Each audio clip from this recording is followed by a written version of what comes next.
அஜயும் அவன் அப்பாவும் போவதை பார்த்து கொண்டே, பாவம் நல்ல மனுஷன், ஆனால் மகனை வளர்க்க தெரியவில்லை என்ற மகிந்தன் தன் அப்பாவிற்கு ஃபோன் செய்து SVN Motors company board meeting ஏற்பாடு செய்து விட்டீர்களா என கேட்டார். அதற்கு அவர், ஈவினிங் 5 மணிக்கு அரேஞ்ச் செய்திருக்கிறேன் மகிந்த் என்றார். ஓகே டாட், நான் மற்ற வேலைகளை முடித்து சரியான நேரத்திற்கு மீட்டிங்கில் அட்டன் செய்து விடுவேன் என்று கூறி தொடர்பை துண்டித்தான். அதன் பின் அவனது வேலைகள் அசுர வேகத்தில் இருந்தது. பார்த்திபன் கூறியபடி தன் மனைவி மதுராவின் பெயரில் இருந்த பங்குகளை மகிந்தன் பெயருக்கு மாற்றி எழுதினார்கள். மகிந்தன் கொடுப்ப இருப்பதாக சொன்ன கம்பெனியை தன் தங்கை மதுராவின் பெயருக்கு அவர்களின் குடும்பத்தாரின் முன் மாற்றி கொடுத்தான். பின் ஐஸ்வர்யாவின் அப்பாவிடம் அஜயின் அப்பா நாளை ஐஸ்வர்யாவிற்கும் அஜய்க்குமான கல்யாண தேதியை முடிவு செய்ய அவர்களின் வீட்டிற்கு வருவதை தெரிவித்தான். மேற்கூறிய வேலைகள் முடிய மாலை 4:30 to 5 ஆகிவிட்ட நிலையில் போர்டு மீட்டிங் ஏற்பாடு செய்து இருந்த நேரத்தில் வீட்டு வேலைக்காரி காயத்ரி வீட்டின் தொலைபேசியில் இருந்து அழைத்தார். வீட்டின் நம்பரை பார்த்ததும் லயாதான் கூப்பிடுகிறாள் என்ற ஆசையுடன் எடுத்தவன், ஐயா, நான் காயத்ரி பேசுகிறேன். நீங்கள் போனதும் மேலே போன அம்மா கீழேயே வரவில்லை. நீங்கள் கூறியபடி மதியம் சாப்பாடு எடுத்து போனேன். வேண்டாம் என்று சொல்லி என்னை அனுப்பிவிட்டார்கள்.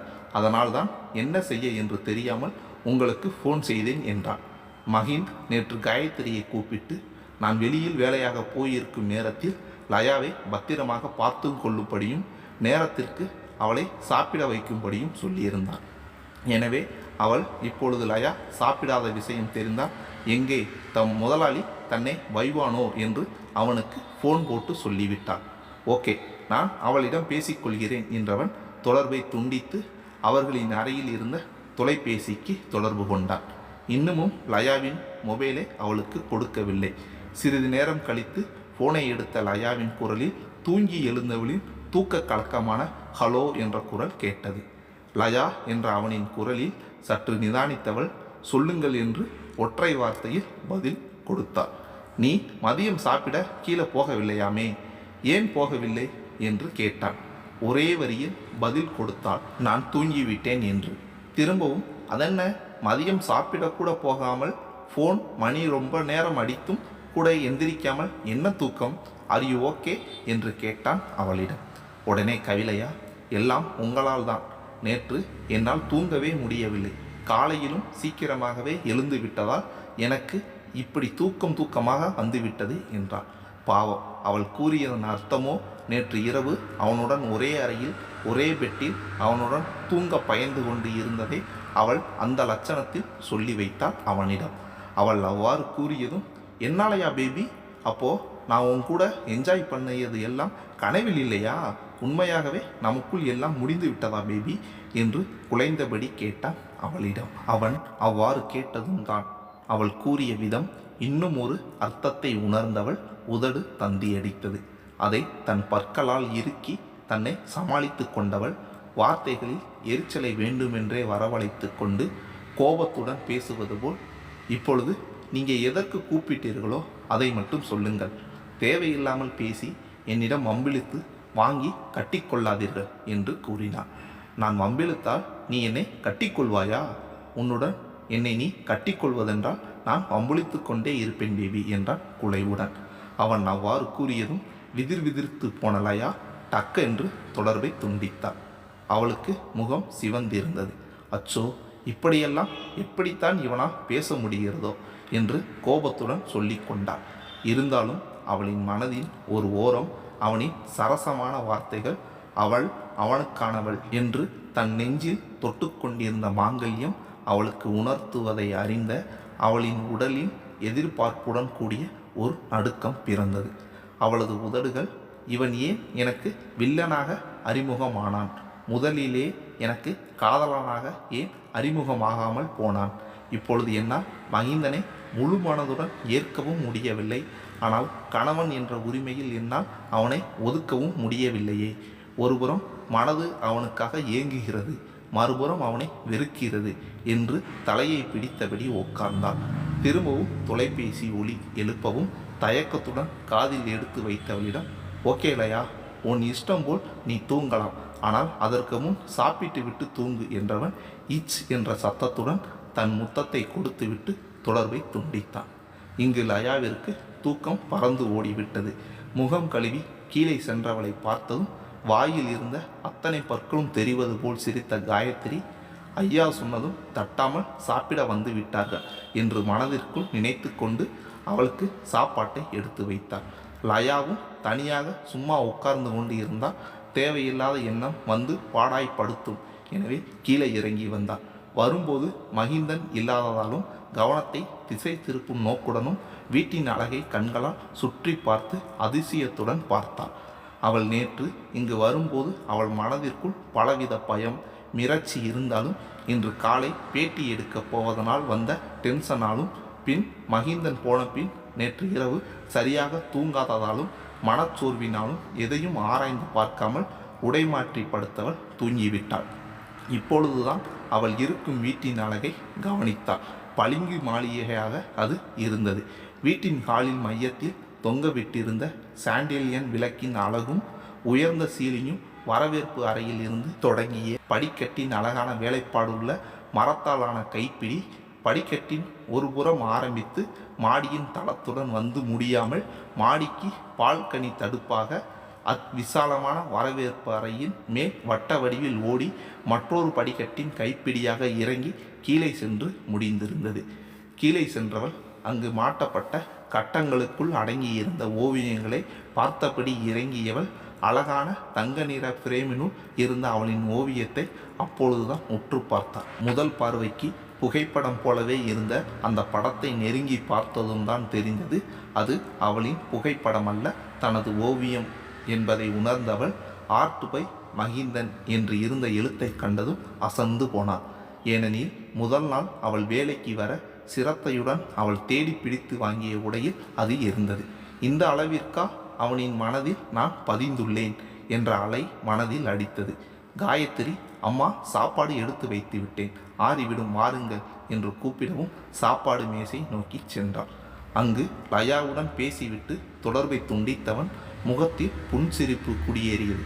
அவன் மீட்டிங்கில் மலர்ச்சியான முகத்துடன் கலந்து கொண்டு தன் பெயரில் அதிகம் சேர் உள்ளதை அறிவித்து அதற்குரிய ஆவணங்களை காண்பித்தான். எப்பொழுதும் இது போன்ற இக்கட்டான சூழ்நிலை வராது என்று கூறி அங்கு பிஸ்னஸ் பார்ட்டிக்கு ஏற்பாடு செய்தவன் பார்ட்டியில் பங்கெடுக்காமல் தனக்கு வேலை இருப்பதாக கூறிவிட்டு தனது தந்தையிடம் விடை பெற்றார். உடனே அவர் I am proud of you my son என்றார். பார்ட்டியில் கலந்து கொள்ள வந்திருந்த அவனின் தந்தையின் ஃப்ரெண்ட், உன்னை என் மருமகள் பார்ட்டியில் கலந்து கொள்ள விடாமல் இழுக்கிறாள் போல என்று கூறி சிரித்தார். உடனே மகிந்தன், நீங்கள் இப்பொழுதும் ஆண்டி கூப்பிட்டதும் ஓடிவிடுகிறீர்கள், நான் புது மாப்பிள்ளை, போகாமல் இருப்பேனா என்று கூறினார். நீ கிளம்பு மகி, கவிலையா தனியாக இருக்கிறாள் என்று விடை கொடுத்தார். அவன் என்னதான் வேகமாக வந்தாலும் இரவு மணி 11க்கு மேல் ஆகிவிட்டது. தன் ரூமிற்கு வந்தவன் சத்தமில்லாமல் ரெஃப்ரெஷ் ஆகிவிட்டு தன் படுக்கையில் படுத்து உறங்கிக் கொண்டிருந்த லயாவை பார்த்தான். தூக்கத்தில் கூட ஆடை சிறிதும் குலையாமல் உருக்களித்து வெள்ளை நிற மெத்தையில் அவள் உறங்கும் அழகை ரசித்து பார்த்தான். அப்பொழுது முன்பு ஒரு முறை தன் வீட்டு மாடியில் தன் ரூமில் இருக்கும்போது வந்த ஐஸ்வர்யா அவளின் அங்கங்கள் பளிச்சிட தன் முன் படுத்த ஞாபகம் வந்தது. உடனே செய், அவள் கூட போய் என் பேபியை கம்பேர் செய்து பார்ப்பதா என்று தலை அசைத்தவன் அவளின் அருகில் நெருங்கி படுத்தான். அவ்வளவு நேரம் தூக்கம் வராமல் புரண்டு படுத்தவள் அப்பொழுதுதான் கண் அசந்து இருந்ததால் தன் அருகில் அவன் நெருங்கி படுத்ததும் உள் உணர்வின் உந்துதலால் கண் திறந்து பார்த்தவளின் முகத்தின் அருகில் அவனின் முகத்தை பார்த்தவள் தூக்கம் கலைந்து எந்திருக்க முயன்றாள். ஆனால் மகிந்தன் தூங்கு பேபி என்று கூறியபடி அவளை சேர்த்து அணைத்தபடி தூங்கி போனான். அவனின் அணைப்பில் இருந்து விடுபட முயன்றான். நேற்று போல் அவனின் அணைப்பு இறுகி கொண்டே போகுமோ என்ற பயத்தில் அசையாமல் படுத்து இருந்தான். அவனின் கை வளைவில் இருப்பது அவளின் இதய துடிப்பை அதிகரிக்கச் செய்தது. தூக்கத்திலும் அவளை விடாமல் அணைத்து கொண்டு தூங்கிய மகிந்தனை பார்த்தவள் பிடிவாதக்காரன் என்று நினைத்தபடி அவன் உண்மையாகவே தூங்குகிறானா அல்லது தூங்குவது போல் அலும்பு பண்ணுகிறானா என்று அவன் முகத்தை பார்த்தாள். ஆண்மை நிறைந்த அவன் முகத்தில் தூக்கத்திலும் பிடிவாதம் தெரிந்தது. அவனின் முகவடிவு அவள் ரசிக்கும்படி அழகாக இருந்து தொலைந்தது. அவன் அணைப்பில் அவன் முகம் பார்த்து படுத்திருந்தவளுக்கு அவனை முத்தமிடும் ஆசை வந்ததில் அரண்டு போனாள்.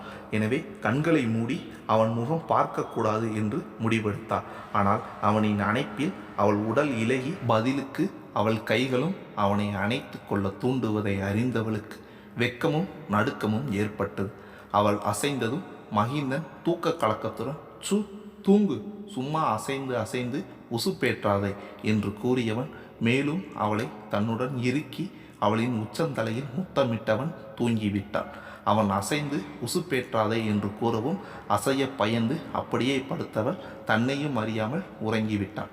காலை கண் விழித்த மகிந்தன் தன் மார்பில் முகம் புதைத்து தூங்கிக் கொண்டிருந்த லயாவை பார்த்ததும் அவனுக்குள் அவளை ஆளும் ஆசை அதிகமானது. அவளுக்கு தன் அருகாமை பழக வேண்டும், தன் தொடுகையை அவள் இயல்பாக ஏற்றுக்கொள்ள பழக வேண்டும் என்றுதான் அவளை நேற்றும் அணைத்தபடி தூங்க முயன்றான். ஆனால் தன் மனதுக்கு பிடித்த காதலியை கைவளைவில் சும்மா வைத்து கொண்டு அவன் தூங்குவது போல் பாவனை செய்வதற்கு அவன் பட்ட பாட்டை நினைத்து சிரித்தவன் தன் மார்பினில் முகம் புதைத்து தூங்கும் தன் மனைவியின் வளைவுகளும் மென்மையான அவளின் மேனி ஸ்பரிசமும் அவனை பித்தம் கொள்ள வைத்தது. லயாவின் முகத்தை தன் மார்பினில் இருந்து பிரித்து அவள் முகவடிவை தன் விரல்களால் வரைந்தான். அதில் கண் விழித்து லயா பார்த்ததும் அவள் தாடையை விரல்களால் பற்றியவன் அவள் முகம் நோக்கி குனிந்தான். அவன் கையில் இருந்து தன் முகத்தை திருப்பி கொள்ள பார்த்தவளின் முயற்சி வெற்றி பெறுவதற்கு முன் அவளின் இதழில் அழுத்த முத்தமிட்டவன் உடலில் நடந்த மின்சார தாக்குதலின் பதிலை அவளுக்குள் பாயும்படியாக ஆக்கிரமிக்க ஆரம்பித்தான். ஏற்கனவே மனதும் உடலும் பலமிழந்து இருந்த லயாவின் பலவீனமான மறுப்பை எளிதாக முறியடித்தவன் மேலும் முன்னேறி அவளுள் கலந்தான். மகிந்தன் விலகி படுத்ததும் எழுந்து குளிக்கச் சென்றவளுக்கு தோற்றுவிட்ட வழி உண்டானது. குளித்துவிட்டு வந்தவள் தன் தலையில் சுற்றி இருந்த துண்டை எடுத்து தன் மார்பில் விழுந்த முடியை தூக்கி பின்னால் போடும்போது அவளின் பின்னால் வந்த மகிந்தனின் முகத்தில் முடியின் ஈரம் தெரித்தது. இஸ் என்று அவன் அதன் குளிர்ச்சியை அனுபவித்து சத்தம் எழுப்பியவன் அவளுக்கு பின்னால் நின்று கொண்டு வாசமாக இருக்கிறாய் லயா என்றவன் பின்னால் இருந்து அவளை அணைத்தபடி இன்று என் மாம் டேடியும் உன் அம்மா வீட்டிற்கு போய் நம் கல்யாண ரிசப்ஷனை நடத்த கலந்து பேசப் போகிறார்கள். அதனை நான் வருணிடம் தெரிவித்தேன். அப்போ உன் அம்மா நம் இருவரையும் அங்கே சாப்பிட வர சொன்னார்கள் என்றவன் எனக்கு வெளியே போகவே இஷ்டமில்லை. இப்படியே உன்னை என் கை வளைவிலேயே வைத்திருக்கணும் போல் உள்ளது பேபி. பட் கூப்பிட்டிருப்பது உன் அம்மா, ஸோ போகாமல் இருக்க முடியாது என்றவன் 3/4 பாக்கெட்டினுள் கைவிட்டு ஒரு நெக்லஸ் எடுத்து அவள் கழுத்தினில் பின்னால் நின்றபடி போட்டுவிட்டான். பின் லயா, நான் உனக்கு இதை இதற்கு முன் ஒரு தடவை போட்டுவிட்டேன், ஞாபகம் இருக்கிறதா என்றவன் ட்ரெஸ்ஸிங் டேபிளின் அருகில் வைத்திருந்த புடவையும் காண்பித்தான். அதை பார்த்ததும் கவிலயாவின் கண்களில் நீர் கோர்த்தது. அவன் கவிலயாவை ஏமாற்றி ரிஜிஸ்டர் ஆபீஸ் போகும்போது உடுத்தியிருந்த புடவையும் நெக்லஸும் தான் அது. நீங்கள் நினைத்தது போல் என்னை அடிபணிய வைத்து விட்டீர்களே. என்னிடம் ஆபீஸில் முதல் நாள் நீங்கள் என்ன சொன்னீர்கள், ஞாபகம் இருக்கிறதா என்றாள் லயா. அவள் அப்படி கூறியதும் மகிந்தனின் மனம் வலித்தது. அவன் அந்த பேச்சு இப்பொழுது எதற்கு பேபி என்று பேச்சை திசை திருப்ப பார்த்தான். ஆனால் லயா தொடர்ந்து பேசிக்கொண்டே போனான். அன்று நீங்கள் என்ன சொன்னீர்கள், எனக்கு தனியே வீடு, பணம், நகை எல்லாம் வாங்கி கொடுக்கிறேன், நான் உங்களுக்கு கீப்பாக இருக்கும் என்று சொல்லி கொண்டு போனவளின் வாயை தன் கைகளால் மூடினான். வேண்டாம் பேபி, நான் அப்படி ஒன்னே பேசியிருக்க கூடாது, ப்ளீஸ் லயா, அதை மறந்துவிடு என்று இறைஞ்சினான். அவள் பின் நின்று, இதை நான் பார்த்து பார்த்து உனக்காக முதலாக வாங்கியது. உனக்கு ஒன்று தெரியுமா, நான் இதுவரை என் தங்கை மாதுரிக்கும் என் அம்மாவிற்கும் கூட நகை உடை என்று வாங்கி கொடுத்ததில்லை. என் தங்கை எதுவும் ஆசைப்பட்டு கேட்டால் நான் என் கார்டை கையில் கொடுத்து உனக்கு தேவையானதை வாங்கிக்கொள், ஆனால் என்னை கூட பர்ச்சேஸ் வர சொல்லி கூப்பிடாதே, எனக்கு பெண்கள் உபயோகப்படுத்தும் பொருட்கள் பற்றி தெரியாது என்று சொல்லிவிடுவேன். ஆனால் நான் பார்த்த ஒரு விளம்பரம் என்னை மிகவும் கவர்ந்தது. அதில் நாயகியின் கண்களில் பிரதிபலிக்கும் காதலையும் நாயகனின் மயங்கும் நிலையையும் பார்த்த எனக்கு அந்த இடத்தில் அது நீயும் நானுமாக இருப்பது போல் தோன்றியது. ஸோ அதே போல் காதலை உன் கண்கள் அதே போன்ற காஸ்டியூமில் என்னிடம் காண்பிக்க வேண்டும் என்ற வெறி ஏற்பட்டது. எனவே நானே நாம் இருவருக்கும் தேடி வாங்கிய உடைதான் இது. ஆனால் இதை நீ போட்டும் அன்று என்னால் மகிழ முடியாதவாறு உன் மனநிலை இருந்தது. நான் ஆசைப்பட்டபடி உடையை மட்டும்தான் என்னால் உன்னை போட வைக்க முடிந்தது. இந்த கண்களில் நான் எதிர்பார்த்த காதலை என்னால் பிரதிபலிக்க வைக்க முடியவில்லை என்று வேதனையுடன் கூறியவன், என்னுடன் வா பேபி என்று அவளை அங்கிருந்த ஒரு அறைக்கு கூட்டிச் சென்றான். அந்த அறை சுவர்களில் அவளின் ஓவியங்கள் மாட்டப்பட்டு இருந்தது. நடுவில் தூரிகை பலகையும் வண்ணங்களும் இருந்தது. எனக்கு உன்மேல் உள்ள ஈர்ப்பை இந்த இடத்தில்தான் நான் தெரிந்து கொண்டேன். எனக்கு டென்ஷன் ஏற்பட்டால் அதை குறைக்க ஓவியம் வரைவேன். ஆனால் என்று உன்னை முதலில் பார்த்தேனோ என்று கூறியவன் கரும் பச்சை நிற சாலில் கண்கள் மட்டும் தெரியும்படி அவள் ஸ்கூட்டியில் உட்கார்ந்து கொண்டு இருந்த ஓவியத்தை காட்டி, அன்று முதல் எனக்கு உன் உருவம் தவிர வேறொன்றும் வரைய முடியவில்லை. அதிலிருந்துதான் உன் உருவம் எந்த அளவில் என் மனதில் பதிந்துள்ளது என்பதை தெரிந்து கொண்டேன். உன்மேல் எனக்கு இருந்த பிடிப்பை பார்த்து என்மேல் எனக்கே கோபம் வந்தது. அதனை முழுவதும் உன்மேல் வெறுப்பாக காண்பிக்க முயன்றேன். ஆனால் அதன் பின் தான் தினமும் உன்னை ஓவியமாக தீட்டும் வெறி எனக்கு ஏற்பட்டது. அவ்வாறு வரைந்து முடித்த பின் வரும் உன் முகமும் அதில் என்னை காதலாய் நீ பார்க்கும்படியான உன் கண்களும் எனக்கு அமைதியை தரும். நீ என்னுடையவள், அதேபோல் நான் உன்னுடையவன். உனக்கு மட்டுமே சொந்தமானவன். உன்னுடையது என்னுடையது எல்லாமே இனி நம்முடையது பேபி. உன்னை நான் கேவலமாக பேசினால் அது என்னையே அசிங்கப்படுத்துவது போன்றது. ஓகே, இனி இந்த நெக்லஸையும் உடையும் நீ என்னை முழு மனதாக எப்போது ஏற்றுக்கொள்கிறாயோ அன்று போட்டு என் முன்னால் வா. அதன் பிறகுதான் இனி உன்னை தொடுவேன் என்றவன், ஓகே பேபி, அதற்காக உன் கையை கூட பிடிக்கக்கூடாது என்றெல்லாம் சொல்லக்கூடாது. ஏனெனில் உன் கை பிடித்த கணவன் நான் என்று கூறிவிட்டு கண்ணடித்து விட்டு அகன்றான். இவ்வளவு நேரம் சீரியஸாக பேசியவன் செய்த அலப்பறையை பார்த்ததும் உங்களையே என்று பக்கத்தில் இருந்த மூங்கில் சேரில் இருந்த குசனை எடுத்து கோபம் போல் அவன் மேல் எரிந்ததும் அதை கேட்ச் பிடித்தவன் சிரித்தபடி அந்த இடத்தை விட்டு அகன்றவன் மனம் கனைத்தது. சீக்கிரம் அவளின் மனதில் நான் ஏற்படுத்திய காயம் ஆற வேண்டும் என்ற ஏக்க பெருமூச்சு எழுந்தது. லயாவிற்கு அவனின் மேல் பரிதாபம் ஏற்பட்டது. பிறந்ததில் இருந்து தான் நினைத்த எல்லாவற்றையும் பணத்தின் மூலம் அடைந்த அவனுக்கு அன்பை பணத்தின் மூலம் வாங்க முடியாது என்பது புரியாமல் போனது ஏன் என்ற கேள்வி உண்டானது. பார்வதி பிள்ளைகளுக்கு அடக்கத்தை கற்றுக் கொடுத்து வளர்த்திருந்தாள். இருப்பதை கொண்டு சமூகத்தில் சிறப்பாக வாழ கற்றுக் கொடுத்திருந்தாள். எனவே மகிந்தனின் இந்த இயல்பு அவளுக்கு பெரும் நெருடலாய் இருந்தது. அவன் தன் அருகில் இருக்கும் நேரம் அவன் பால் சாயும் மனது அவனை காணாத போது அவன் முன்பு தன்னிடம் நடந்து கொண்ட விதம் நினைவில் ஆடி அவனின் மேல் ஏற்பட்ட மயக்கம் விலகி அவனை வெறுக்கும்படி செய்தது. என் விருப்பமும் அவனாக என் வெறுப்பும் அவனாக மாறி மாறி என்னை கொள்கிறானே என்று அவனை பற்றியே மனதில் அசை போட்டு கொண்டு கண்ணுக்கு மை தீட்டி கொண்டிருக்கும் போது கிளம்பி வந்த மகிந்தன் தான் வந்ததை கூட உணராமல் இருந்தவளை இன்ச்சாக ரசித்தபடி அவளின் கூந்தலை அருகில் வந்து தடவியதும் சுய நினைவிற்கு வந்தவள் அனிச்சை செயலாக அவனிடம் இருந்து விலகி எழுந்தாள். இப்போது எதுக்கு விலகி போகிற என்று எரிச்சலுடன் கூறியவன் அவள் அருகில் வந்து அவளின் பின்னலை கையில் எடுத்து, உன் முடி கூட என்னை மயக்குது பேபி, எப்படி இவ்வளவு நீள முடியை மெயின்டைன் பண்ற என்று கிறக்கத்துடன் கேட்டான். என் அம்மாவிற்கு முடியை கொஞ்சம் வெட்டி கொள்கிறேன் என்று கேட்டால் அவ்வளவு கோபம் வரும். அதனால் என்னால் வெட்டி கொள்ள முடியவில்லை என்று சலிப்புடன் கூறினான். உன் அம்மாவிற்கு என்னை போல் உன் முடியின் மீது ஒரு மயக்கம் போல, அதனால்தான் வெட்டி கொள்ள விடலை என்றவன், அது சரி, முடியை வெட்டி கொள்வதற்கு கூட நீ உன் அம்மாவிடம் கேட்டுதான் செய்வாயா என்று ஆவலுடன் பேச்சு கொடுத்தவாறு தன்னிடம் அவள் இயல்பாக இருக்கும்படி பார்த்து கொண்டான். அப்பொழுது அவனுடைய மொபைலில் அழைத்த வருண், கிளம்பி விட்டீர்களா என்று அம்மா கேட்கச் சொன்னார்கள். உங்கள் அம்மா அப்பா வருவதற்குள் நீங்கள் வந்துவிட்டால் நல்லது என்று அம்மா நினைக்கிறார்கள். உங்கள் வீட்டில் உள்ளவர்களிடம் நீங்கள் அருகில் இருக்கும்போது பேசினால் சூழ்நிலை சுமூகமாக இருக்கும் என்று நினைக்கிறார்கள் என்றான். நாங்கள் ரெடி, இதோ கிளம்பி விட்டோம் என்று சொல் வருண் என்றவன் போனை அணைத்து வைத்தான். லயாவிடம் கிளம்பலாமா பேபி என்று கேட்டான்.